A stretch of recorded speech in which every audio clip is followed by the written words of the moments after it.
हर हर महादेव दोस्तों, शिव दर्पण चैनल पर 12 दिन 12 ज्योतिर्लिंग कथा सीरीज में आप सभी का स्वागत है।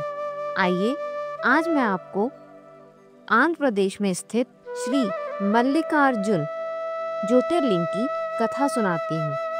आंध्र प्रदेश में कृष्णा नदी के तट पर दक्षिण का कैलाश कहे जाने वाले श्री शैल पर्वत पर श्री मल्लिकार्जुन ज्योतिर्लिंग स्थित है। महाभारत, शिव पुराण तथा पद्म पुराण आदि धर्म ग्रंथों में इसकी महिमा और महत्ता का विस्तार से वर्णन किया गया है। पुराणों में इस ज्योतिर्लिंग की कथा का वर्णन इस प्रकार से है। एक समय की बात है, भगवान शंकर के दोनों पुत्र श्री गणेश और कार्तिकेय स्वामी विवाह के लिए परस्पर झगड़ने लगे।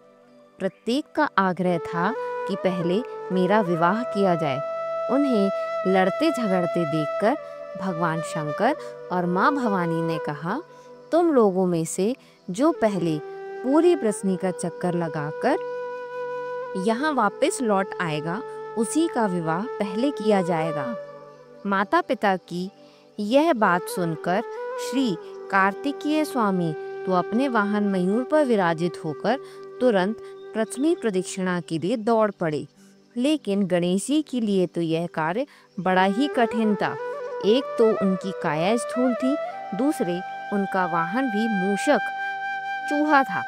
भला वे दौड़ में स्वामी कार्तिकेय की बराबरी किस प्रकार कर पाते। लेकिन उनकी काया जितनी भी स्थूल थी, बुद्धि उसी के अनुपात में सूक्ष्म और तीक्ष्ण थी। उन्होंने अविलंब पृथ्वी की परिक्रमा का एक सुगम उपाय खोज निकाला। सामने बैठे माता पिता का पूजन करने के पश्चात उनकी 7 प्रदक्षिणाएं कर उन्होंने पृथ्वी प्रदक्षिणा का कार्य पूर्ण कर लिया। उनका यह कार्य शास्त्र अनुमोदित था। पूरी पृथ्वी का चक्कर लगाकर स्वामी कार्तिकेय जब तक लौटे, तब तक गणेश जी का सिद्धि और रिद्धि नामक 2 कन्याओं के साथ विवाह हो चुका था और उन्हें क्षेम तथा लाभ 2 पुत्र भी प्राप्त हो चुके थे। यह सब देखकर स्वामी कार्तिकेय अत्यंत रुष्ट होकर क्रौच पर्वत चले गए। माता पार्वती वहां उन्हें मनाने पहुंची। पीछे शंकर भगवान वहां पहुंचकर ज्योतिर्लिंग के रूप में प्रकट हुए और तब से मल्लिकार्जुन ज्योतिर्लिंग के नाम से प्रख्यात हुए। इनकी अर्चना सर्वप्रथम मल्लिका पुष्पों से की गई। मल्लिकार्जुन नाम पड़ने का यही कारण है। एक दूसरी कथा यह भी कही जाती है कि इस शैल पर्वत के निकट किसी समय राजा चंद्रगुप्त की राजधानी हुआ करती थी। किसी विपत्ति विशेष के निवारणार्थ उनकी एक कन्या महल से निकलकर इस पर्वतराज के आश्रम में आकर यहाँ के गोपों के साथ रहने लगी। उस कन्या के पास एक बड़ी ही शुभ लक्षणा सुंदर श्याम गऊ थी। उस गऊ का दूध रात में कोई चोरी से दूह ले जाता था। एक दिन संयोगवश उस राजकन्या ने चोर को दूध दुहते देख लिया और क्रोधित होकर उस चोर की ओर दौड़ी। किंतु गऊ के पास पहुंचकर उसने देखा कि वहां शिवलिंग के अतिरिक्त और कुछ नहीं है।